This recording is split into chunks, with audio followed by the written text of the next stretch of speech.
إن الحمد لله نحمده ونصلي على رسوله الكريم أما بعد فأعوذ بالله من الشيطان الرجيم بسم الله الرحمن الرحيم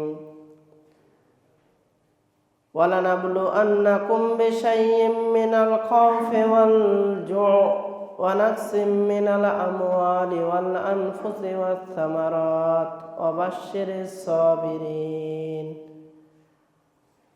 الذين إذا أصابتهم مصيبة قالوا إنا لله وإنا إليه راجعون।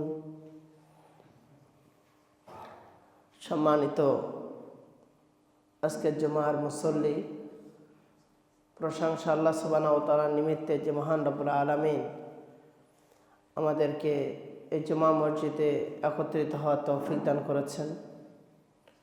আমরা সেই মহান স্রষ্টার শুকরিয়া জ্ঞাপন করতে বলি আলহামদুলিল্লাহ। দরুদ ও সালাম বর্ষিত হোক বিশ্ব মানবতার মুক্তির দূত বিশ্বনবী জনাবে মুহাম্মদ রাসূলুল্লাহ সাল্লাল্লাহু আলাইহি ওয়াসাল্লামের উপরে। আমরা সকলেই বলি আল্লাহুম্মা সাল্লি আলাইহি আল্লাহুম্মা বারিক আলাইহি আল্লাহুম্মা আমিন। সম্মানিত উপস্থিতি, আমি একটি আয়াতের এক অংশ পেশ করেছি। প্রচণ্ড অসুস্থতার মধ্যেও আমি নিজেও বুঝতে পারছিলাম না যে আজকে জুমার নামাজ আমি পড়তে পারবো কিনা।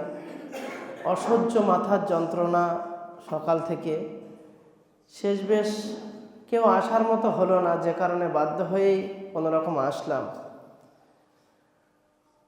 আল্লাহর কাছে দোয়া করছি, আল্লাহ আমাকে যে আয়াত পড়েছি সেই মর্মে কিছু বলার এবং সেই মোতাবেক আমরা যেন সবাই আমল করতে পারি, উপকৃত হতে পারি। এই জুমাটাকে আমাদের জন্য আল্লাহ তুমি কবুল করে না, আমিন। আমি যে বক্তব্য নির্ধারণ করেছি সেটা হলো বর্তমান পরিস্থিতির উপরে এসআইআর প্রসঙ্গ আমাদের করণীয়।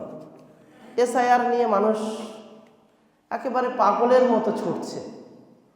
আর সত্যিই বা আমাকে এই দেশ থেকে বিতাড়িত হতে হবে, আমাকে ডিভোটার হতে হবে, আমাকে নাকি আর রাখবে না, তাহলে আমি যাব কোথায়? সম্মানিত উপস্থিতি, আল্লাহ সুবহানাহু ওয়া তাআলা কিয়ামতের দিন আমি মুমিন কিনা এটা পরীক্ষা করবেন।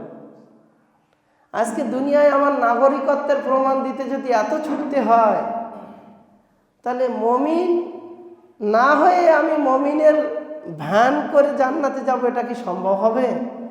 সেদিন আমাকে কত কাগজ দেখাতে হবে, কিভাবে প্রমাণ করতে হবে যে আমি জান্নাতে যাব। তার মধ্যেও আজকের দিনে এই এসআইআর এর যন্ত্রণা, আমরা এই দেশের নাগরিক হওয়ার পরেও বিভিন্নভাবে জালিম এর অত্যাচার জন্য আমাদের উপরে পড়েছে। আচ্ছা, এই মর্মে কি আল্লাহ সুবহানাহু ওয়া তাআলার কোনো নির্দেশনা ছিল, আছে? এই বিষয় নিয়ে আমি কয়েকটি কথা বলব। এসআইআর আজকের দিনে একটা আযাব। কি বলেন? আযাব। আযাব। মানুষ ত্রাহি ত্রাহি করছে, দৌড়াচ্ছে। কোনো কোনো মসজিদে আগের থেকে বলছে, মাওলানা সাহেব জুমার খুতবাটা একটু ছোট করবেন, আজকে আমার হিয়ারিং আছে, আমাকে তাড়াতাড়ি যেতে হয়। বর্তমানে এই পরিস্থিতি, কত মানুষ যে আজকে জুমাটাও পড়তে পারবে না, শুধুমাত্র আজকে হয়তো হাজার হাজার মানুষের একটা মানে পঞ্চায়েত ভিত্তিক, এলাকা ভিত্তিক তাদেরকে ডাকা হয়েছে। তা আমি এই কথাই বলবো, এটা অন্য কিছু নয়, এটা আল্লাহর পক্ষ থেকে হয়তো একটা আযাব মাত্র। যুগে যুগে আল্লাহ সুবহানাহু ওয়া তাআলা যে আযাব দিয়েছেন সেটা দুই ধরনের। এক তো আল্লাহ তাআলা একেবারের মতো নিশ্চিহ্ন করে দিয়েছেন, সেই কওমকে ধূলিসাৎ করে দিয়েছেন। আর একটা হলো আল্লাহ সুবহানাহু ওয়া তাআলা সময়ে অসময়ে তাদেরকে এই ধরনের আযাব দিয়ে, এই ধরনের পরীক্ষা দিয়ে তাদেরকে সতর্ক হওয়ার সুযোগ দিয়েছেন। যদি আমরা সুযোগ নিয়ে সতর্ক হয়ে যাই, তাহলে আল্লাহর রহমত আমাদের উপরে আসবে, এই বিশ্বাসটুকু আমরা কোরআন আর হাদিসের আলোকে অবশ্যই খেয়াল করব। আমি ছোট্ট একটি আর্টিকেল মাত্র, এই আর্টিকেলটা আমি পড়ে শোনাবো, এই জন্য এতে জ্ঞানী মানুষেরা, মুমিনরা অবশ্যই উপকৃত হবে বলে আমি আশাবাদী ইনশাআল্লাহ।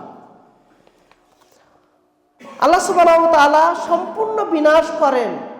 কোন কওমকে পুরোপুরিভাবে ধ্বংস করেছেন, ইতিপূর্বে ফিরআউনের কওমকে ধ্বংস করেছেন, লূতের কওমকে আল্লাহ ধ্বংস করেছেন, কারুনের, হুদ, এসব কওমকে আল্লাহ সুবহানাহু ওয়া তাআলা, সামুদ গোত্রকে আল্লাহ ধ্বংস করেছেন, যেগুলো আমরা দেখেছি। আল্লাহ সুবহানাহু ওয়া তাআলা কোরআনে বলছেন যে আম্মা আদুন ফাউহলিকু বিত্তাগিয়া, আদ জাতিকে আল্লাহ সুবহানাহু ওয়া তাআলা তাদের বাড়াবাড়ির জন্য ধ্বংস করেছিল।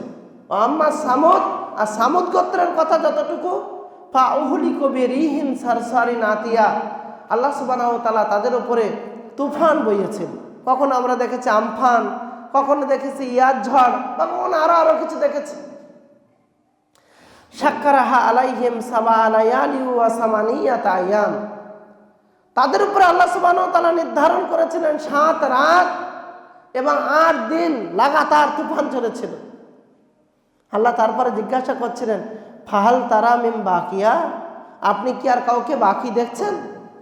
মানে সব শেষ, সব মারা গিয়েছিল। বড় বড় খেজুর গাছের মতো তানাগুলো পড়েছিল, জামানার মানুষ অনেক লম্বা ছিল, তো মনে হচ্ছিল যেন বড় বড় খেজুর গাছ পড়ে আছে। আল্লাহ সুবহানাহু ওয়া তাআলা সে কওমগুলোকে একেবারে নিশ্চিহ্ন করেছিলেন। কিন্তু এই কওমের উপরে আযাব এসেছিল কেন? কি এমন কারণ ছিল যে সেই কওমের উপরে আল্লাহ সুবহানাহু ওয়া তাআলা আযাবকে নির্ধারণ করেছিলেন? সেটা কি অন্য কারোর পাপ? সম্মানিত উপস্থিতি, আযাব যখন আসে এটা বুঝে নিতে হবে এই আযাবের জন্য দায়ী আমরা। আল্লাহ সুবহানাহু ওয়া তাআলা পবিত্র কোরআন মাজিদ সূরা শুরা আয়াত নাম্বার 30 এর মধ্যে বলেন, ওমা আসাবাকুম মিন মুসিবাতিন ফাবিমা কাসাবাত আইদিকুম ওয়া ইয়াফু আন কাসীর, তোমাদের উপর যে বিপদ আসে তা তোমাদের কৃতকর্মের ফল। তোমাদের উপরে যে আযাব আসুক না কেন, যে বিপদ আসুক না কেন, এটা তোমাদের কৃতকর্মের ফল। আল্লাহ অনেককে মাফ করে দেন। আল্লাহ নাফরমানি করার পরেও আল্লাহ অনেককে মাফ করে দেন, এটা তো আলাদা কথা। কিন্তু আমাদের কর্মের ফল এটা যে আল্লাহ সুবহানাহু ওয়া তাআলা আমাদের উপরে এই ধরনের আযাব দেন আমাদের কর্মফলের কারণে। পবিত্র কোরআন মাজিদ সূরা রুম আয়াত নাম্বার 41 এর মধ্যে আল্লাহ সুবহানাহু ওয়া তাআলা বলেন, জাহারাল ফাসাদু ফিল বাররি ওয়াল বাহর বিমা কাসাবাত আইদিন নাস, জলভাগে এবং স্থলভাগে যা কিছু আযাব সংগঠিত হয় সবটাই তোমাদের হাতের কামাই, সবটাই তোমাদের হাতের ফসল। আল্লাহ সুবহানাহু ওয়া তাআলা এই পৃথিবীতে ততক্ষণ আযাব দেন না যতক্ষণ না মানুষ পাপাচারে লিপ্ত হয়। মানুষ পাপ করলে, মানুষ অন্যায় করলে, মানুষ সীমারেখা অতিক্রম করলে তখনই আল্লাহ সুবহানাহু ওয়া তাআলা সেই কওমের উপরে আযাব দেন। আবার আল্লাহ সুবহানাহু ওয়া তাআলা বলছেন, আল্লাহ তাদের কিছু কিছু কৃতকর্মের স্বাদ তাদেরকে আস্বাদন করান যাতে তারা তওবা করে ফিরে আসতে পারে। আল্লাহ আযাব কেন দেন? আল্লাহ আযাব এই জন্য দেন যাতে করে মানুষ ফিরে আসে। আমাদের সমাজে আবার কিছু মানুষ এমন আছে, ইজা মাসসাহু শাররু জাজুয়া, যখন তাদের কাছে কোনো মুসিবত আসে, কোনো বুরাই আসে, যখন সে মানে অসুস্থ হয়ে যায় তখন ভয়ে ঘাবড়ে যায়। আল্লাহ বাঁচাও, আল্লাহ বাঁচাও। আমি নিজেই আসছে শুধু বলছি, আল্লাহ আমি যেন পড়িয়ে না যায়, আল্লাহ আমি যেন নয় অবস্থা পর্যন্ত পৌঁছে যেতে পারে, আল্লাহ তুমি বাঁচাও, আল্লাহ তুমি যদি ভালো কর্ম করে থাকি আল্লাহ তার বদলা তুমি দাও, আমাকে বাঁচিয়ে রাখো। তো এই মানুষের প্রবৃত্তি, মানুষ যখন দুঃখ বেদনায় পড়ে তখন বলে আল্লাহ এবারটা বাঁচিয়ে নাও, এবার ভালো হয়ে যাবো। ওয়াইজা মাসসাউল খায়রু মানুয়া, আর যখন তাদের কাছে ভালো কিছু পৌঁছায়, যখন সুখে থাকে তখন ভালো জিনিসটাকে কিভাবে বাধা দেবে, রুখবে, এই চেষ্টা সে করে। সম্মানিত উপস্থিতি, আল্লাহ সুবহানাহু ওয়া তাআলার আযাব আমাদের উপরে আসে এই জন্য যাতে করে আমরা তার দিনের প্রতি ফিরে আসতে পারি, তওবা করে নিতে পারি। এর জন্য আল্লাহ সুবহানাহু ওয়া তাআলা আমাদেরকে আযাব দিয়ে পরীক্ষা করেন। বান্দার ঈমানের পরীক্ষা হয় এই আযাবের মাধ্যমে, এই পরীক্ষার মাধ্যমে। আল্লাহ সুবহানাহু ওয়া তাআলা পবিত্র কোরআন মাজিদ সূরা আম্বিয়া আয়াত নাম্বার 35 বলেন, কুল্লু নাফসিন যায়িকাতুল মাউত, প্রত্যেকটা নফসকে মৃত্যুর স্বাদ। প্রত্যেকটা নফস, পৃথিবীতে যত জীব আছে সবাইকে তার মৃত্যুর স্বাদ গ্রহণ করতে হয়। হবে না? হবে না? হবে। আল্লাহ সুবহানাহু ওয়া তাআলা কোরআন মাজিদে বলছেন সূরা রহমান, কুল্লু মান আলাইহা ফান ওয়ায়াবকা ওয়াজহু রাব্বিকা যুল জালালি ওয়াল ইকরাম, সব কিছু ফানা হয়ে যাবে, শুধুমাত্র আল্লাহ সুবহানাহু ওয়া তাআলা জাত তিনি বেঁচে থাকবেন। ওয়ালা নাবলুআকুম বিশ-শাররি ওয়াল খাইরি ফিতনাতান ওয়া ইলাইনা তুরজাউন। আল্লাহ বলছেন আমি তোমাদেরকে ভালো মন্দ দ্বারা পরীক্ষা করব এবং আমার কাছে তোমাদেরকে ফিরিয়ে আনা হবে। আল্লাহ ভালো আর মন্দ দিয়ে পরীক্ষা করবেন, আর আল্লাহ সুবহানাহু ওয়া তাআলার কাছে ফিরে যেতে হবে। এই বিশ্বাসটা রেখে যদি আমরা সেই পরীক্ষায় সফল হতে পারি তাহলে আমরা সাকসেস হব, আর যদি সফল না হয় তাহলে তো আমাদের জন্য জাহান্নাম। কিন্তু আল্লাহ পরীক্ষা করবেন, এটা মাথায় রাখা। সূরা বাকারা আয়াত নাম্বার 155 থেকে 157 আল্লাহ সুবহানাহু ওয়া তাআলা বলছেন, আমি যেটা আমার খুতবায়ে মাসনুনের মধ্যে পড়েছি, ওয়ালা নাবলু আন্নাকুম বিশাইয়্যিম মিনাল খাউফ, আমি আল্লাহ তোমাদেরকে পরীক্ষা করব ভয় দেখিয়ে, ওয়াল জু ক্ষুধার্ত দিয়ে, ওয়া নাকসিম মিনাল আমওয়াল মাল ধন সম্পদ কমিয়ে দিয়ে, ওয়াল আনফুস প্রিয়জনের মৃত্যু দিয়ে, ওয়াস সামারাত বাগানের ফল নষ্ট করে দিয়ে, ওয়াবাশশিরিস সাবিরিন।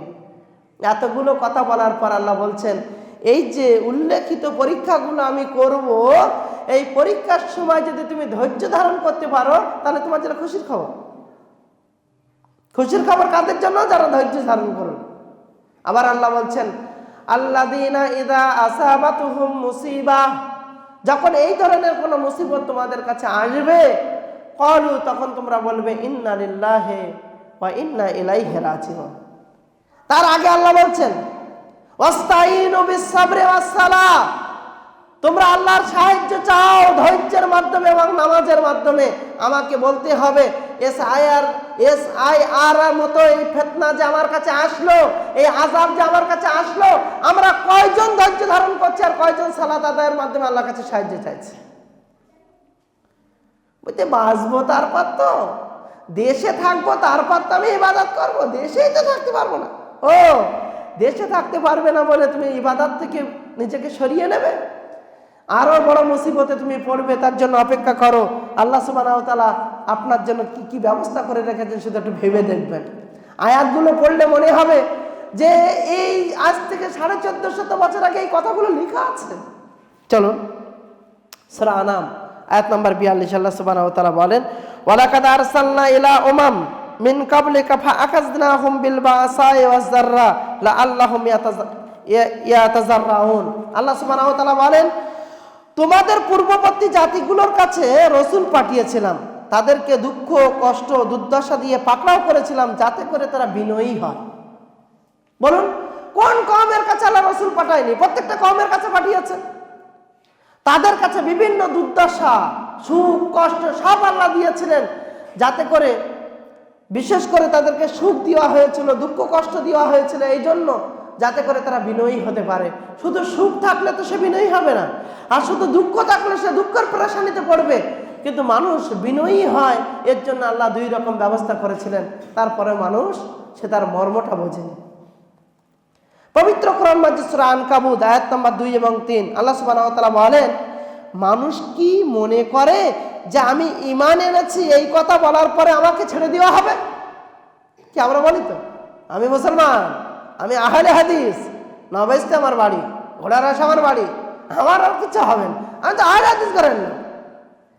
আল্লাহ বলছেন আমি নয়, আল্লাহ বলছেন আহাসিবান নাস আইয়ুতরাকু আইয়াকুল আমান্না। মানুষ কি এটা মনে করে যে আমি ঈমান এনেছি এটাই যথেষ্ট, মুখে লা ইলাহা ইল্লাল্লাহ বলে দিয়েছি এটাই যথেষ্ট, এবার আমাকে ছেড়ে দেওয়া হবে আর কিছু করা হবে না? আল্লাহ বলছেন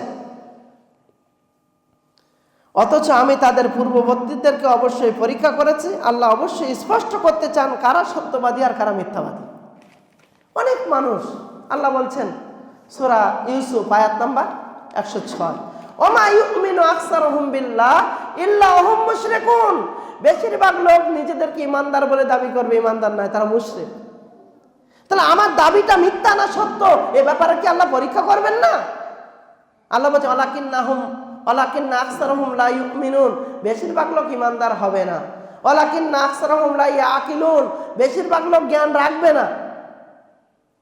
তো বেশিরভাগ লোকের দাবি মিথ্যা হবে, মুখে শুধু আমি মুমিন বলে দাবি করলে সে যে বেঁচে যাবে এমনটা নয়। আমি আল্লাহ তাদেরকে পরীক্ষা করব। সম্মানিত উপস্থিতি, আপনি যেন কোনো পাপ করেছেন, সেই পাপের প্রায়শ্চিত্ত যদি বাস্তবায়িত হয় তাহলে এটা আপনার মর্যাদা। এটা আপনি মনে রাখবেন। দুনিয়াতে কোনো আযাব হয়েছে, কোনো মুমিন ব্যক্তি তার উপরে যদি আল্লাহ সুবহানাহু ওয়া তাআলার পরীক্ষা দুনিয়াতে হয়, তাহলে মনে করবেন আল্লাহ সুবহানাহু ওয়া তাআলা তাকে ভালোবেসেছেন, তার মর্যাদাকে বৃদ্ধি করবেন। চলুন একটু আগে যাই, দেখতে পাবো। আবু হুরায়রা রাদিয়াল্লাহু আনহু থেকে বর্ণিত, নবী করিম সাল্লাল্লাহু আলাইহি ওয়াসাল্লাম বলেছেন, কোন মুসলমানের উপর কোনো ক্লান্তি, অসুস্থতা, উদ্বেগ, দুঃখ কষ্ট বা বিপদ আপদ আপতিত হলে, এমনকি কাঁটার আঘাত লাগলেও আল্লাহ তার বিনিময়ে তার গুনাহকে মাফ করে দেবেন। সুবহানাল্লাহ। তাহলে আমার উপরে মুসিবত হওয়া, আমার উপরে কষ্ট হওয়া, আমাদের কি কষ্ট হয়? আমাদের জ্বর আসলে কাঁপতে থাকি। আল্লাহর নবী বলছে, তোমার যা হয় তার চেয়ে আমার ডবল হয়। তোমাদের যতটুকু কষ্ট হয় আমি মুহাম্মদ আমার তার ডবল হয়। সম্মানিত উপস্থিতি, এমনকি রাস্তা দিয়ে চলতে চলতে কোনো মুমিনের পায়ে যদি কাঁটা ফুটে যায়, আল্লাহ তার কাঁটা ফুটার মাধ্যমে তার গুনাহ মিটিয়ে দেয়। এখন অনেকেই বলবে, দেখেছিস ফাইজি সাহেব আজকে বক্তব্যে হাদিস দিয়ে বলেছে, আমি নামাজ পড়ি না তাই কি, আমার কষ্ট টষ্ট হয়, বিভিন্ন মুসিবত হয়, আমি তো নেককার বান্দা, এটা তার প্রমাণ। হ্যাঁ, শর্ত কিন্তু মুমিন হতে হবে। মুমিন ব্যক্তি যদি মুসিবতের অন্তর্ভুক্ত হয়, তাহলে মনে মনে করবেন যে মুমিন ব্যক্তির গুনাহ মাপের অন্যতম কারণে আল্লাহ সুবহানাহু ওয়া তাআলা এই পরীক্ষা করছেন। কথা ক্লিয়ার? কোন মুশরিক এসে দাবি করবে, কোন বেধর্মী এসে দাবি করবে যে আমার এইগুলো হয়, আমার এই হয়েছে, তাহলে আমি মাফ হবে না। ওমাই ইয়াবতাগি গায়রাল ইসলামে দীনা ফালা ইউকবালা মিনহু। আল্লাহ তাআলা দ্বীনে ইসলাম ব্যতীত আর কাউকে কবুলই করবেন না। আল্লাহর কাছে কবুলিয়াত হতে গেলে তাকে ইসলামের ছায়াতলে আসতে হবে। সম্মানিত উপস্থিতি, আনাস ইবনে মালিক রাদিয়াল্লাহু তাআলা আনহু থেকে বর্ণিত, তিনি নবী সাল্লাল্লাহু আলাইহি সাল্লামকে বলতে শুনেছেন, আল্লাহ বলেছেন, যদি আমরা আমার বান্দাকে তার দুটি প্রিয় বস্তু মানে চোখ দুটির ক্ষতি করে দিয়ে পরীক্ষা করি আর সে ধৈর্য ধারণ করে, তাহলে আমি আল্লাহ তাকে জান্নাত দান করব।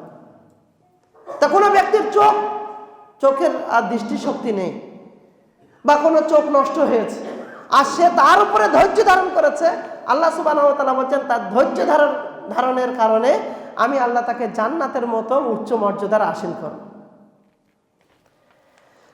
আল্লাহ রাসূল সাল্লাল্লাহু আলাইহি ওয়াসাল্লাম বলেছেন, মুমিনের অবস্থা কতই না চমৎকার। যারা মুমিন হবে তাদের অবস্থা কতই না চমৎকার, তার সমস্ত কাজই হলো কল্যাণকর।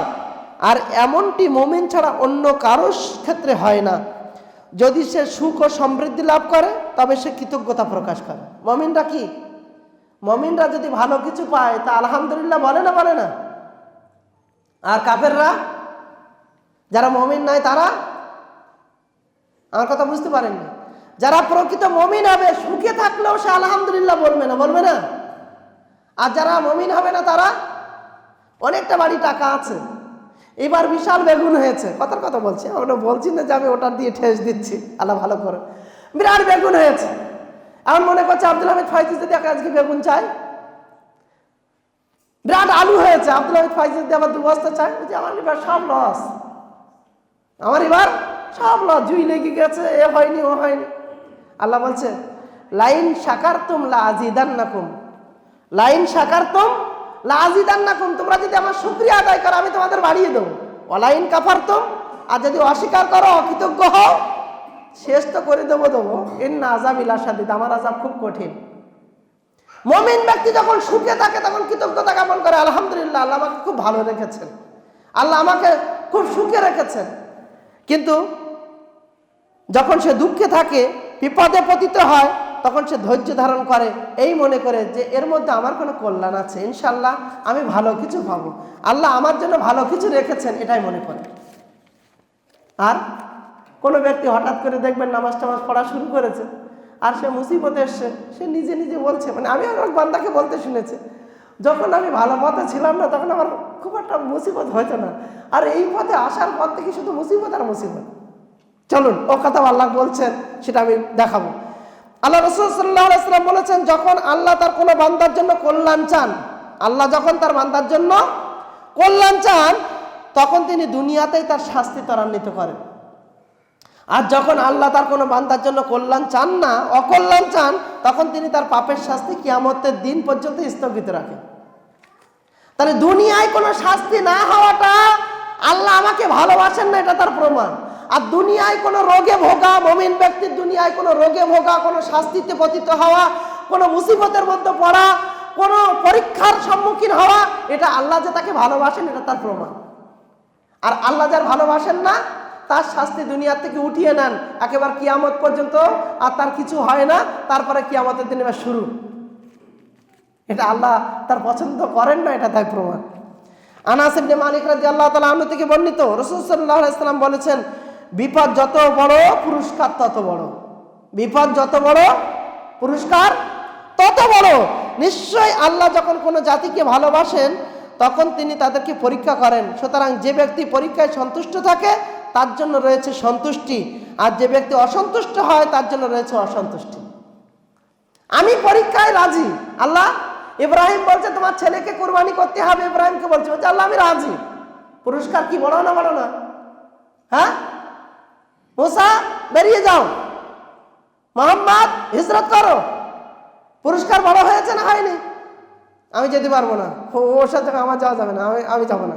হতো ইব্রাহিম যদি সেদিন বলতো যে আমি ওসব কোরবানি টোরবানি করতে পারবো না, পুরস্কার হতো বড়? তা আল্লাহর পরীক্ষা যত বড় সেখানে ধৈর্য ধারণ করতে পারলে তার পুরস্কার তত বড়।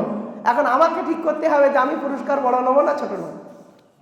সম্মানিত উপস্থিতি, আয়েশা রাদিয়াল্লাহু আনহা থেকে বর্ণিত, নবী করিম সাল্লাল্লাহু আলাইহি ওয়াসাল্লাম বলেন, যখন কোনো মুমিন অসুস্থ হয় তখন আল্লাহ তাকে পাপ থেকে এমনভাবে পবিত্র করে দেন যেমন হাপড় লোহা থেকে ময়লা দূর করে সেটা বিশুদ্ধ করা হয়। হাপড় থেকে লোহা বের করে পিটালে তার গায়ে কোনো আর ওই আবরণ থাকে কি? থাকে না। তা হাপড় থেকে লোহা বের করে পিটালে যেমন লোহা পরিষ্কার হয়ে যায়, মুমিন ব্যক্তি অসুস্থ হলে আল্লাহ সুবহানাহু ওয়া তাআলা গুনাহ থেকে ওইভাবে তাকে মুক্ত করে দেন। আল্লাহ সুবহানাহু ওয়া তাআলা আমাদের সকলকে কবুল করুন, আমিন। আবু হুরায়রা রাদিয়াল্লাহু তাআলা আনহু থেকে বর্ণিত, আল্লাহ রাসূল সাল্লাল্লাহু আলাইহি ওয়াসাল্লাম বলেছেন, তোমাদের কেউ যেন বিপদের কারণে মৃত্যু কামনা না করে। আমরা অনেকেই খুব যখন অসুস্থ হয়ে যায়, সহ্য করতে পারি না, তখন আমরা অনেক মায়েরা বাবারা, আল্লাহ তুমি আমার মৃত্যু দাও, আমি আর থাকতে পারছি না। না, একথা বলা যাবে না, মৃত্যু কামনা করা যাবে না। কি বলতে হবে? আল্লাহ আমার বেঁচে থাকা যদি আমার জন্য কল্যাণকর হয় আমাকে বাঁচিয়ে রাখো। কিন্তু আমি সরাসরি আল্লাহকে বলবো না যে আল্লাহ তুমি আমাকে মৃত্যু দাও, খবরদার কথা বলবেন না। ইমানের কোয়ালিটি অনুযায়ী পরীক্ষাও কঠোর হয়। ইমান যত মজবুত হবে আল্লাহর পরীক্ষা তত কঠিন হবে। দেখুন সাদ রাদিয়াল্লাহু আনহু থেকে বর্ণিত, তিনি বলেন, হে আল্লাহ রাসূল সাল্লাল্লাহু আলাইহি ওয়াসাল্লাম, মানুষের মাঝে কারা সবচেয়ে বেশি বালা মুসিবতে নিপতিত হয়? জবাবে তিনি বলেন নবীগণ, মানে সবচেয়ে বালা মুসিবত নবীদের উপরে, তারপর যিনি উত্তম তার উপরে, তারপর যিনি উত্তম তার উপরে, তারপর যিনি উত্তম তার উপরে। আল্লাহ সুবহানাহু ওয়া তাআলা বলছেন মুমিনের স্তর অনুযায়ী তার উপরে আল্লাহর মুসিবত, আল্লাহর পরীক্ষা তত বেশি কঠিন হয়। আর যে যেমন ভাবে ধৈর্য ধরেছে সে তেমন ভাবে সফল হয়েছে। আল্লাহ রাসূল সাল্লাল্লাহু আলাইহি সাল্লামের একটি দোয়া শুধুমাত্র আল্লাহর কাছে কবুল হয়নি, সেই বিষয়টা বুঝে আজকে SIR এর এই সংক্ষিপ্ত বক্তব্য আমি আপনাদের সম্মুখে একটু ক্লিয়ার করে ছেড়ে দেব। আল্লাহ রাসূল সাল্লাল্লাহু আলাইহি সাল্লাম বলছেন, আমরা আমার রবের কাছে তিনটি জিনিস চেয়েছিলাম। কটা জিনিস চেয়েছিলেন আল্লাহ রাসূল? তিনটি জিনিস। তিনি আমাকে দুটি দান করেছেন, আর একটা আমাকে দেওয়া হয়নি। আমি আমার রবের কাছে চেয়েছিলাম তিনি যেন আমার জাতিকে দুর্ভিক্ষ দ্বারা ধ্বংস না করেন, যে দুর্ভিক্ষ দিয়ে পুরো জাতি ধ্বংস হয়ে গেল, এটা যেন না করেন। তিনি আমাকে তা দান করেছেন। আমি তার কাছে চেয়েছিলাম তিনি যেন আমার জাতিকে ডুবিয়ে ধ্বংস না করেন, মানে সাইলাব দিয়ে নূহ আলাইহিস সালামের কওমের যেমন বন্যা এসে সব মারা গিয়েছিল, এমনটা যেন না করেন। তো তিনি আমাকে তাও দান করেছেন। আর আমি তার কাছে চেয়েছিলাম তিনি যেন তাদের নিজেদের মধ্যে যুদ্ধ না ঘটান, কিন্তু তিনি আমাকে তা থেকে বঞ্চিত রেখেছেন। যে মুসলমানরা আপসে লড়াই করে মরবে, একে অপরের প্রতি যুদ্ধ করবে, একে অপরের প্রতি মারধর করবে, একে অপরকে হত্যা করবে, এ ব্যাপারেও আমি আল্লাহর কাছে পানা চেয়েছিলাম যে আল্লাহ আমার কওমকে এটা করো না, তা আল্লাহ আমার এটা কবুল করেন। সম্মানিত উপস্থিতি, তৃতীয় অনুরোধটি ছিল তিনি যেন তাদের মধ্যে কোনো সংঘাত সৃষ্টি না করেন, অর্থাৎ তাদের মধ্যে এমন কোনো বিভেদ বা বিবাদ যেন না ঘটে যা তাদের ধ্বংস বা দুর্বল করে দেবে। এখানে সংঘাত বলতে আপস, যুদ্ধ বা কলহকে বোঝানো হয়েছে, কিন্তু তিনি আমার এই প্রার্থনা মঞ্জুর করেননি, অর্থাৎ সর্বশক্তিমান আল্লাহ সেই প্রার্থনার উত্তর দেননি, কারণ তা তার অপরিবর্তনীয় বিধান বা ইচ্ছার পরিপন্থী ছিল। এটা আল্লাহ সুবহানাহু ওয়া তাআলা আল্লাহ সুবহানাহু ওয়া তাআলাই এ ব্যাপারে বেশি জ্ঞান রাখেন, যে কারণে আল্লাহ সুবহানাহু ওয়া তাআলা এটাকে কবুল করেন।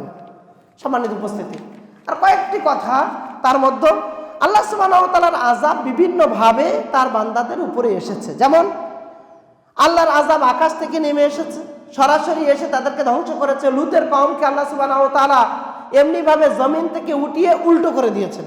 আজকে যেমন আমরা ডেড সি বা মৃত সাগরের কথা পড়ি, এগুলো তাদের সমকামিতা নামক পাপাচারের কারণে আল্লাহ সুবহানাহু ওয়া তাআলা এই আযাব তাদেরকে দিয়েছেন। মুসার কওমের উপরে বিভিন্ন সময় বিভিন্ন আযাব এসেছে। ফিরআউনের উপরে যে অত্যাচার এসেছিল, পানিতে হাবুডুবু খাইয়ে আল্লাহ সুবহানাহু ওয়া তাআলা তাদেরকে মেরেছিলেন। তো কখনো আযাব আকাশ থেকে নেমে এসেছে, কখনো জমিন থেকে আযাব আমরা দেখতে পেয়েছি। কিন্তু মনে রাখবেন, আজকের দিনে আমাদের এই অবস্থা কেন, সে ব্যাপারে যদি আমরা হাদিসের পাতা উল্টে দেখি তাহলে বুঝতে পারবো। সবাই একটু ব্রেনটা অন্যদিকে যদি থাকে, এদিকে খেয়াল করুন যে আজকে আমাদের এই অবস্থা কেন।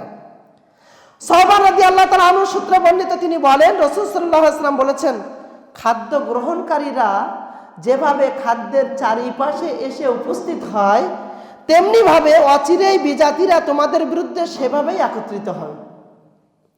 একটা পাত্রে খাদ্য আছে, বা মনে করেন এই জুমার খুতবার পরে ভালোভাবে বাফার সিস্টেমে, বুফে সিস্টেমে খাওয়ার ব্যবস্থা আছে। তা আমরা এদিকে ওদিকে আর না করে তাড়াতাড়ি ঢোক, প্রথমে খেয়ে বেরিয়ে যাব, হয় না? হয় না?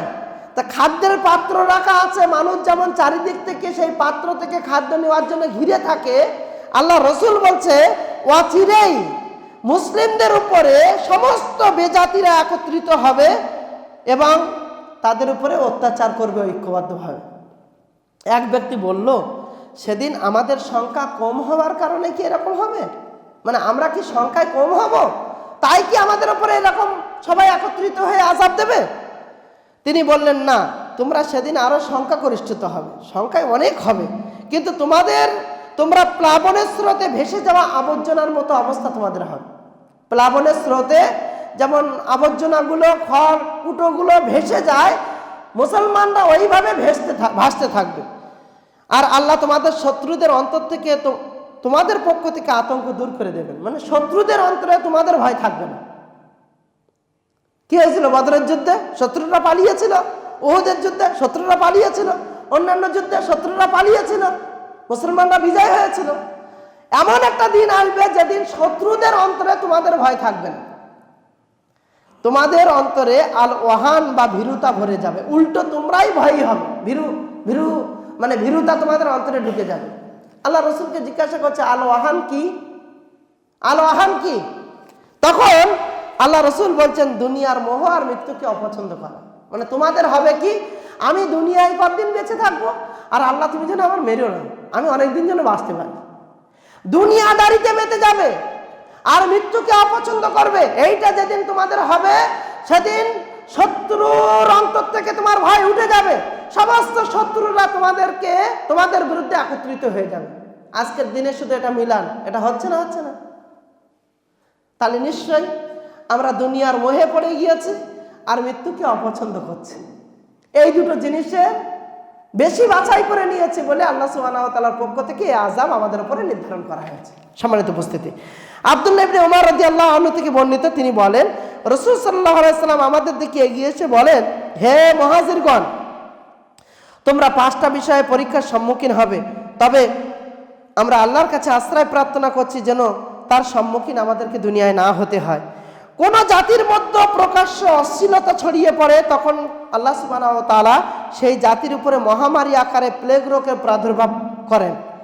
আর তাছাড়া যখন কোনো ব্যক্তি, কোনো জাতি ওজনে কম দেয়, ওজনে কারচুপি করে, তখন তাদের উপরে নেমে আসে দুর্ভিক্ষ আর অত্যাচার, অনাচার, মুসিবত। আর যখন কোনো ব্যক্তি যাকাত দেওয়া বন্ধ করে দেয়, তখন তাদের উপরে আল্লাহ সুবহানাহু ওয়া তাআলার পক্ষ থেকে বৃষ্টি বন্ধ হয়ে যায়। এবার এই পয়েন্টটা ভালো করে মনে রাখো, এই পয়েন্টটা হলো আমাদের জন্য যথেষ্ট। যখন কোন মুমিন বলবো না, মুমিন তার নেই, মুমিন থাকলে তার এটা হতো না, যখন মুসলমানেরা আল্লাহ আর তার রসুলের অঙ্গীকার ভঙ্গ করবে, যে জাতি আল্লাহ আর তার রসুলের অঙ্গীকার ভঙ্গ করবে, তখন আল্লাহ তাদের উপর তাদের বিজাতীয় দুশমনকে ক্ষমতাসীন করবে এবং তাদের সহায় সম্পদ সব কেড়ে নেওয়া হবে।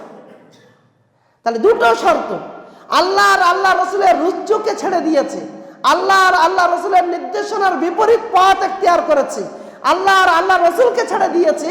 আর আল্লাহ আল্লাহ রসুলকে যখনই আমি ছাড়বো তখন আমার উপরে হবে কি, বিজাতীয় দুশ্মনকে আমার উপরে ক্ষমতাশীল করা হবে, আর আল্লাহ সুবহানাহু ওয়া তাআলা আমার সহায় সম্পদ সব কেড়ে নেবে। হচ্ছে ওয়াকাফ সম্পত্তি বেঁচে আর থাকবে না। আজকে নাকি আমাকে ভোটার করে এখান থেকে উৎখাত করবে। কি কারণ? কারণ কি? আমার কথা বললাম, আমি একটা একটা করে শুধু পয়েন্ট ধরে ধরে এই জন্য বলছি, মানুষ যেন বুঝতে পারে এটা রসুলের কথা, এটা আব্দুল হামিদের কথা নয়। আব্দুল হামিদ একটা বাড়তি কোনো কথা এখানে আজকে জুমার খুতবা উচ্চারণ করেনি হাদিসের তর্জমা ছাড়া। যখন মুসলমানেরা আল্লাহ আল্লাহ রসুলকে ছেড়ে দেবে, আল্লাহ আল্লাহ রসুলের অঙ্গীকার ভঙ্গ করবে, তখনই আল্লাহ সুবহানাহু ওয়া তাআলা তাদের উপর বিজাতীয় দুশ্মনকে ক্ষমতাসীন করবে এবং তাদের সহায় সম্পদকে কেড়ে নেবে। যখন তোমাদের শাসকবর্গ আল্লাহর কিতাব মোতাবেক মীমাংসা করবে না, সর্বক্ষেত্রে তারা নিজেদের বাহাদুরিত্ব দেখাবে। এটাই দেখতে পাচ্ছি আমরা। সম্মানিত উপস্থিতি, আল্লাহ সুবহানাহু ওয়া তাআলার অনুমতি ব্যতীত কখনো বিপদ আসে না। অনেকগুলো পয়েন্ট আছে, আমি ওদিকে যাব না। ব্যাপক আযাব বা শাস্তি আসতে পারে, মুমিন আর কাফির সবাইকে তখন গ্রাস করবে। মনে করলেন যে আমি তো ভালো মানুষ, কয়েকজন আল্লাহর বান্দা আছে 5 ওয়াক্ত সালাত আদায় করে, বাকিরা আল্লাহ আল্লাহ রসুলের রুজুকে অস্বীকার করছে। তো এরা বলছে যে আমরা তো ভালো মানুষ, আমরা মরছি কেন? তো আল্লাহ সুবহানাহু ওয়া তাআলার আযাব যখন আসবে তখন কাফির মুমিন কেউ বাঁচবে না। বাঁচবে কেউ? নূহ আলাইহিস সালামকে আল্লাহ বলছিলেন নূহ একটা জাহাজ তৈরি করে নাও, ওতে উঠে যাবে। আর নূহ ছেলে বলছিল যদি বন্যা এসে যায় তা পাহাড়ের উপর উঠে যাবো। তা আল্লাহ তো সেদিন ওহী করেছিলেন, ওহীর ব্যবস্থাপনা ছিল, আজকে তার ওহী হবে না। অতএব আজকের দিনে যদি নিজে ভালো কাজ করি, অন্যকেও এই কথাটা পৌঁছাতে হবে, প্রচেষ্টা করতে হবে। না হলে বেশিরভাগ লোকের কারণে যদি আযাব আসে তাহলে আমি কিন্তু সেই আযাবে পতিত হব, আমিও কিন্তু সেই আযাব আমাকে ভোগ করতে হবে। আর আযাবে যদি মারা যায় আমি দুর্ভাগ্য, আমি সৌভাগ্য নয়। সম্মানিত উপস্থিতি, আল্লাহ সুবহানাহু ওয়া তাআলা তার বান্দাদেরকে যখন পছন্দ করেন তখন কিন্তু তাদেরকে ছাড়ও দেন। আল্লাহ সুবহানাহু ওয়া তাআলা অনেক কওমের কথা উল্লেখ করে শেষে বলছেন, তোমরা কি পারবে ইউনূসের কওমের মতো যারা তওবা করে ফিরে এসেছিল? আর আল্লাহ সুবহানাহু ওয়া তাআলা তাদের উপর থেকে তাদের আযাবকে সরিয়ে দিয়েছিলেন। জানেন কি? ইউনূসের কওম তারা তাড়াতাড়ি তওবা করে এসেছিল, তওবা করে ফিরে এসেছিল, আর আল্লাহ সুবহানাহু ওয়া তাআলা তখন তাদের উপর থেকে আযাব থেকে সরিয়ে নিয়েছিলেন। লা ইলাহা ইল্লা আনতা সুবহানাকা ইন্নী কুনতু মিনাজ জালিমিন লাউলা আনতা দারাকাহু নি'মাতুম মির রাব্বিহি লানুবিযা বিল আরা'i ওয়া হুয়া মাজমুম ফাজতাবাহু রাব্বুহু ফাজআলাহু মিনাস সালিহিন ওয়া ইয়াকাদুল লাযিনা কাফারু লাইযলিকুনাকা। হ্যাঁ, পরপর আয়াত রয়েছে। বলছে ইউনূস যদি শেষ পর্যায়ে আল্লাহকে স্মরণ না করতেন তাহলে ইউনূসকে একটা চাটিয়ালি ময়দানে আমি ফেলে রাখতাম। কি অবস্থায়? লাঞ্ছিত বঞ্চিত অবস্থায়। কিন্তু ইউনূস যখন আল্লাহকে স্মরণ করলেন তখন আল্লাহ সুবহানাহু ওয়া তাআলা ইউনূসকে বাছাই করে নিলেন এবং ইউনূসকে নেককারদের অন্তর্ভুক্ত করে দিলেন। আজকের দিনে এই কঠিন মুহূর্তে আমরা যদি দ্রুত ফিরে আসতে পারি আল্লাহ সুবহানাহু ওয়া তাআলার কাছে, দ্রুত আল্লাহ সুবহানাহু ওয়া তাআলার কাছে ফিরে এসে তওবা করে নিতে পারি, তাহলে হতে পারে ইউনূসের কওমের মতো আল্লাহ সুবহানাহু ওয়া তাআলা এই কওমের উপরে তার রহমত বর্ষণ করবেন, যে কোনো মুসিবত থেকে আল্লাহ হেফাজত করবেন। এখন মুসলমানদের উচিত তারা যেন ফিরে আসে। সম্মানিত উপস্থিতি, বাহ্যিক দিক জালেম বাদশাহ অত্যাচারী শাসক যে আমাদের উপরে মানসিক দুশ্চিন্তায় ফেলে দিচ্ছে, এটা আমাদের কর্মের ফল। ইউনূসের কওমের মতো ফিরে আসতে হবে। যদি আমরা এটা করতে পারি ইনশাআল্লাহুল আজিজ, আল্লাহ সুবহানাহু ওয়া তাআলা আমাদেরকে বাঁচিয়ে নেবেন। পূর্বের ঘটনা মনে করুন, একজন ব্যক্তি তার বাগানের ফল 3 ভাগে ভাগ করতেন, 2 ভাগ বিলি করে দিতেন, 1 ভাগ রেখে দিতেন। সে যখন মারা গেল তার সন্তানেরা এসে বলছে, আরে আমার আব্বা মনে হয় পাগল ছিল, এত এত দান করলে হয়, আমরা হলে রাত্রে কেটে নিতাম। কি হলো? রাত্রে তারা নিয়ত করলো যে রাতের অন্ধকারে গিয়ে ফল কেটে নিয়ে আসবো, সকালবেলা যখন আমার বাবা যেমন করতেন ওটা করব না, গরিব ইয়াতিমরা যেন বুঝতে না পারে। পবিত্র কোরআন মাজিদে সূরা নূনের মধ্যে আল্লাহ সুবহানাহু ওয়া তাআলা বিস্তারিত বর্ণনা করছেন, ইন্নী ফাতাফা আলাইহা তাইফুম মির রাব্বিকা হুম নাইমুন ফাআসবাহাত কাসসারিম ফাতানাদা মুসবিহিন আনিকদু আলা হারসিকুম ইন কুনতুম সারিমিন ফান্তালাকু ওয়া হুম ইয়াতাকাফাতুন আল্লা ইয়াদখুলান নাহাল ইয়াউমা আলাইকুম মিসকিন ওয়া গাদাউ আলা হারদিন কাদির। পরপর বর্ণনা হচ্ছে এসে সকালবেলা যখন গিয়েছে রাতের অন্ধকারে মিসকিনদের ফাঁকি দিতে, তখন গিয়ে রাস্তা ভুলে গিয়েছে, পাচ্ছে না। তার আগে আল্লাহ কি করেছিল? ফাতাফা আলাইহা তাইফুম মির রাব্বিকা ওয়া হুম নাইমুন, যখন তারা ঘুমাচ্ছিল তখন আল্লাহ বাগানকে ধ্বংস করে দিয়েছিল। নিজেদের পাপ বুঝতে পেরে পরবর্তীতে বলছে, আল্লাহ আমরা ফিরে আসতে চাই, আমরা ভুল করে ফেলেছি, আমরা অত্যাচার করে ফেলেছি। আল্লাহ বলেছিলেন একটা শব্দ মনে রাখতে হবে বাবারা, কাযালিকাল আযাব ওয়ালা আযাবুল আখিরা আকবার। এই যে আযাব তুমি দেখতে পাচ্ছ, এর চেয়ে আখিরাতের আযাব অনেক বড়।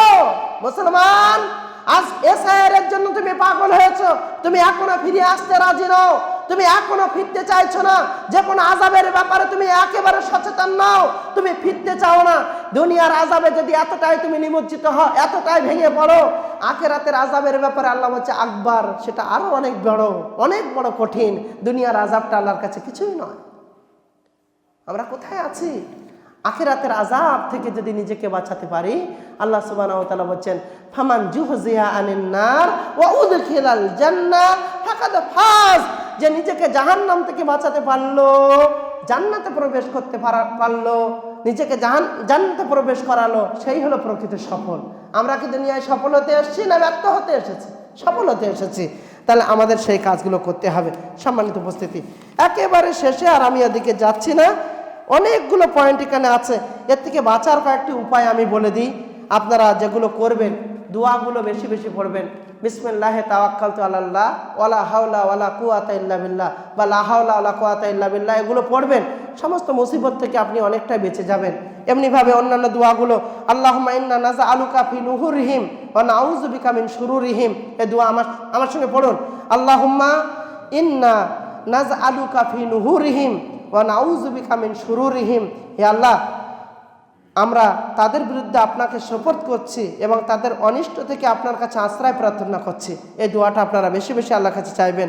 এমনিভাবে নামাজের মাধ্যমে, ধৈর্য ধারণের মাধ্যমে আপনারা আল্লাহ সুবহানাহু ওয়া তাআলার কাছে চাইবেন। এবারে শেষ দিকে এসে আমি হাঁটু গেড়ে বসে থাকবো কাগজ নিয়ে, তাহলে আর দৌড়দৌড়ি করবো না। হাইজি সাহেব বলেছেন যে দুনিয়ার মুসিবত মুমিনদের জন্য সেটা আমাদের নেকির পাল্লা, তাহলে আমি আর কাগজ নিয়ে দৌড়াবো না, এটার জন্য না হয়। সাপের গর্তের মুখে পা দিয়ে বসে আছি, কখন সাপে কামড়াবে, আর হুজুর বলেছে সাপে কামড়ে মারা গেলে শহীদ হয়ে যায়। তা আমি এখন সাপের গর্তের মুখে পা দিয়ে বসে রয়েছে, কখন কামড়াবে আর আমি মরে যাবো আর শহীদ হয়ে যাবো। এটা কি শহীদ হওয়া না আত্মহত্যা করা? কোনটা? আত্মহত্যা করা। অতএব আমরা প্রচেষ্টা করব, তাআক্কুল করব, এবং আমার ব্রেনের পরিবর্তনকারী কে? আমি বিডিও সাহেবের কাছে এখন আমার খাতা, আমার কাগজগুলো আমি জমা করছি, তার ব্রেনের পরিবর্তনকারী কে উপরে? তাহলে আমি আমার সর্বোচ্চ প্রচেষ্টাটা করব আল্লাহর উপরে তাআক্কুল করে, এবং বিভিন্ন সময় আল্লাহ সুবহানাহু ওয়া তাআলার কাছে আমি দোয়া চাইবো, দোয়া চেয়ে সেখানে আল্লাহর নাম করে জমা করব ইনশাআল্লাহুল আজিজ। আমি তো এই দেশেরই নাগরিক, সেক্ষেত্রে কোনো মুসিবতে যেন আমাকে না পড়তে হয়, এই মর্মে আল্লাহ সুবহানাহু ওয়া তাআলা আমার উপরে রহমত বর্ষণ করবেন, এই আশাটুকু করবেন ইনশাআল্লাহ। আল্লাহ তৌফিক দান করুন, আমরা যেন অযথা ভেঙে না পড়ি। আন্দোলন করার নামে রাস্তাঘাট বন্ধ করা, লুটপাট করা, অন্যর কিছু সম্পত্তি নষ্ট করা, সরকারি সম্পত্তি নষ্ট করা, এগুলো ইসলাম নয়। এগুলো থেকে আমাদেরকে বাঁচতে হবে। আল্লাহ সুবহানাহু ওয়া তাআলা সব থেকে আমাদেরকে হেফাজত করুন, আমিন। যারা নির্যাতিত হওয়ার পর আল্লাহর জন্য হিজরত করেছে, আমরা অবশ্যই তাদের দুনিয়ায় উত্তম বাসস্থান করব, আর আখিরাতের পুরস্কার হলে তারা জান্নাতে যাবে। আমাকে যদি এই দেশের নাগরিক হয়েও কেউ আমাকে বিতাড়িত করে, হিজরত করে চলেই যেতে হয় আমাকে, তাহলে তার জন্য খুশির খবর এটাই যে আল্লাহ সুবহানাহু ওয়া তাআলা বলছেন যে আমি তাকে দুনিয়াতে মর্যাদাবান করব, আর আখিরাতে তার জন্য আমি উত্তম জান্নাত দান করব। এই হিজরতের কারণে আমি আল্লাহ জান্নাত দান করব। অতএব আমার মুমিন হিসাবে আমার কাছ থেকে চলে যাওয়ার কিছু নেই, আছে কিছু নেই। কিয়ামতের দিন যখন দুঃখ কষ্ট পরীক্ষার সম্মুখীন হওয়া ব্যক্তিরা পুরস্কার দেখতে পাবে। মনে করেন দুনিয়াতে বিভিন্ন আযাবে পড়েছিলাম, আমাকে বিভিন্ন আযাবে ফেলা হয়েছে, এই আযাব পাওয়া ব্যক্তিরা কিয়ামতের দিন তাদের যখন হাতে হাতে পুরস্কার দেওয়া হবে, তো এই পুরস্কার পাওয়াটা যখন ওই ব্যক্তিরা দেখবে যারা দুনিয়াতে আযাবের সম্মুখীন হয়নি, তারা যখন দেখবে, তারা এই পুরস্কার দেখার পরে আশ্চর্য হয়ে বলবে, আল্লাহ দুনিয়াতে যদি কোনো জালেম কাঁচি দিয়ে আমার চামড়াকে ছিঁড়ে নিত, তাও আমি এটাকে সহ্য করতাম, তা কমসে কম এইরকম পুরস্কার যদি আমাকে দেওয়া হতো কতই না ভালো হতো। তা দুনিয়াতে কোনো জালেম যদি আমার চামড়াকে ছিলে নেয়, মাংসের উপর থেকে চামড়া ছিলে নেয়, সেটাকে আমি সহ্য করতাম।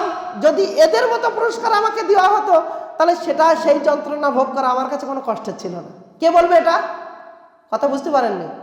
কে বলবে?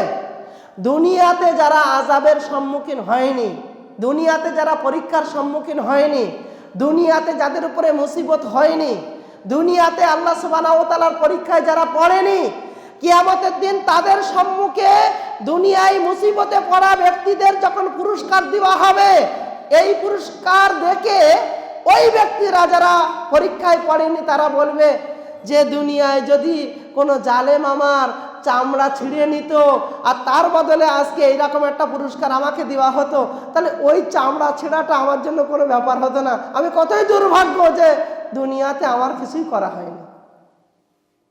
সম্মানিত উপস্থিতি, এই আয়াত, এই হাদিস আমাদের জন্য, আমাদের ঈমানের উৎসাহিত করার জন্য, একজন মুমিন হিসাবে আমাকে দিনের উপরে অটল থাকার জন্য যথেষ্ট।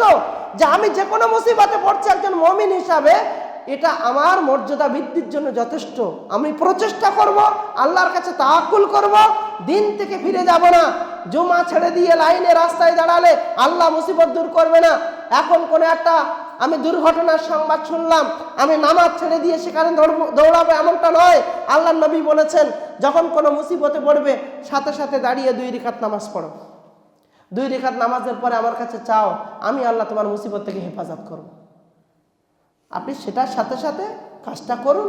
আমি এমনটা বলছি না যে হাত গুটিয়ে ঘরে বসে তখন কাগজ বলেন যে আমি বেরই করব না। আমি একবার আপনাকে বলছি না।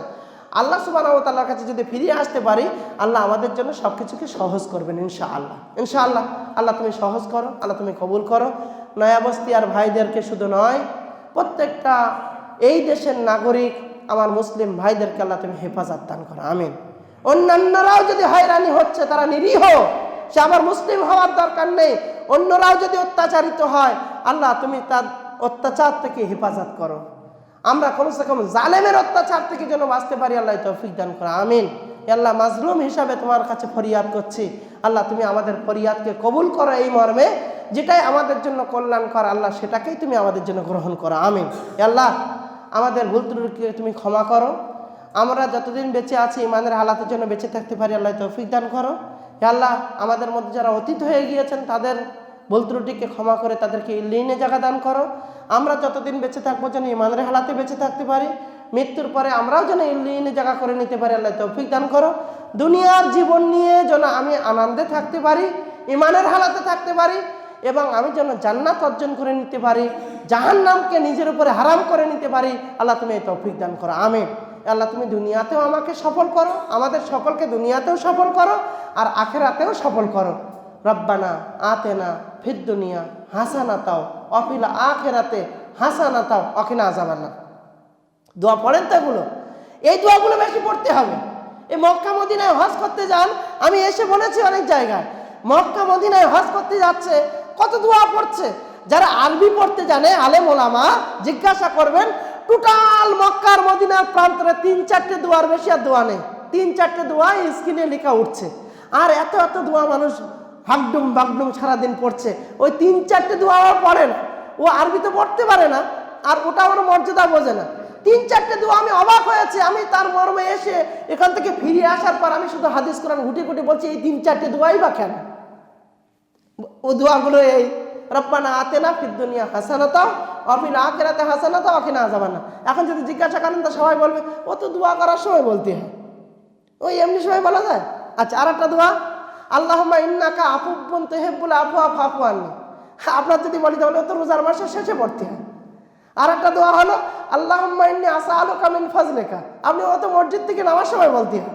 আর একটা দোয়া হলো ইয়া মুকাল্লিবাল কুলুব সাব্বিত কলবি আলা দীনিক। 4টে মানে কি? ইয়া মুকাল্লিবাল কুলুব, হে অন্তরের পরিবর্তনকারী, সাব্বিত কলবি আলা দীনিক, আমাকে তোমার দ্বীনের উপরে অটল রাখো। আল্লাহর দ্বীনের উপরে যদি আমাকে অটল রাখা হয় তাহলে আমার আর কিছু দরকার আছে? আল্লাহুম্মা ইন্নাকা আফুব্বুন, হে আল্লাহ অবশ্যই তুমি ক্ষমাকারী, তুহিব্বুল আফওয়া, ক্ষমা করতে ভালোবাসো, ফাফু আন্নি, আমাকে ক্ষমা করে দাও। রব্বানা আতিনা ফিদ দুনিয়া, আল্লাহ দুনিয়াতেও আমাকে কল্যাণ দান করো, আখিরাতেও আমাকে কল্যাণ দান করো। আল্লাহুম্মা ইন্নী আসআলুকা মিন ফাদলি, আল্লাহ তোমার কাছে তোমার ফজল তালাশ করছি, তোমার অনুগ্রহ তালাশ করছি, তুমি আমাকে দান করো, আমিন। রব্বানা তাকাব্বাল মিন্না ইন্নাকা আনতাস সামিউল আলিম ওয়া তুব আলাইনা ইন্নাকা আনতাত তাওয়াবুর রহিম। সুবহানা রাব্বিকা রাব্বিল ইজ্জাতি আম্মা ইয়াসিফুন, আসসালামুন আলাল মুরসালিন, আলহামদুলিল্লাহি রাব্বিল আলামিন।